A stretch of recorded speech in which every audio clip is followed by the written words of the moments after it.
Gênesis 1. No princípio criou Deus os céus e a terra era sem forma e vazia, e havia trevas sobre a face do abismo, e o Espírito de Deus se movia sobre a face das águas. E disse Deus: haja luz, e houve luz. E viu Deus que era boa a luz, e fez Deus separação entre a luz e as trevas. E Deus chamou a luz dia, e as trevas chamou noite. E foi a tarde e a manhã, o dia primeiro.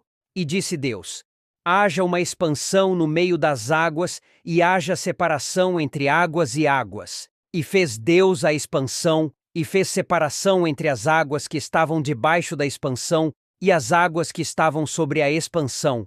E assim foi. E chamou Deus a expansão céus. E foi a tarde e a manhã, o dia segundo. E disse Deus: ajuntem-se as águas debaixo dos céus num lugar, e apareça a porção seca. E assim foi. E chamou Deus a porção seca terra, e ao ajuntamento das águas chamou mares. E viu Deus que era bom. E disse Deus: produza a terra erva verde, erva que dê semente, árvore frutífera que dê fruto segundo a sua espécie, cuja semente está nela sobre a terra. E assim foi.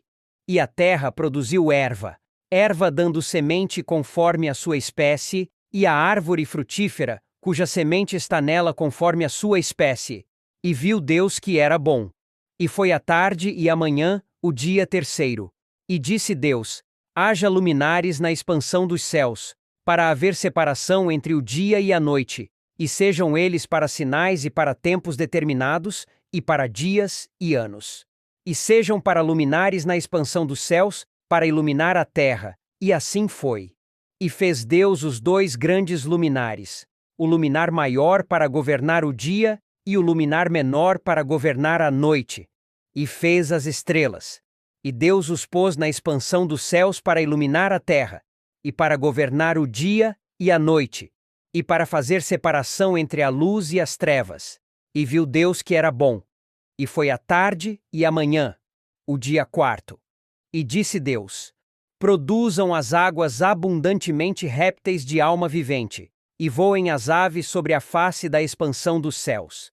E Deus criou as grandes baleias e todo o réptil de alma vivente, que as águas abundantemente produziram conforme as suas espécies, e toda a ave de asas conforme a sua espécie. E viu Deus que era bom.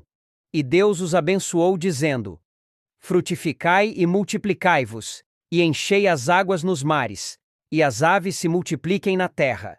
E foi a tarde e a manhã, o dia quinto. E disse Deus: produza a terra alma vivente conforme a sua espécie, gado, e répteis e feras da terra conforme a sua espécie. E assim foi. E fez Deus as feras da terra conforme a sua espécie, e o gado conforme a sua espécie, e todo o réptil da terra conforme a sua espécie. E viu Deus que era bom. E disse Deus: façamos o homem à nossa imagem, conforme a nossa semelhança, e domine sobre os peixes do mar, e sobre as aves dos céus, e sobre o gado, e sobre toda a terra, e sobre todo o réptil que se move sobre a terra. E criou Deus o homem à sua imagem, a imagem de Deus o criou, homem e mulher os criou. E Deus os abençoou, e Deus lhes disse: frutificai e multiplicai-vos, e enchei a terra, e sujeitai-a, e dominai sobre os peixes do mar, e sobre as aves dos céus, e sobre todo o animal que se move sobre a terra. E disse Deus: eis que vos tenho dado toda a erva que dê semente, que está sobre a face de toda a terra, e toda a árvore em que há fruto que dê semente, ser-vos-á para mantimento. E a todo o animal da terra, e a toda a ave dos céus, e a todo o réptil da terra, em que há alma vivente, toda a erva verde será para mantimento. E assim foi. E viu Deus tudo quanto tinha feito, e eis que era muito bom. E foi a tarde e a manhã, o dia sexto.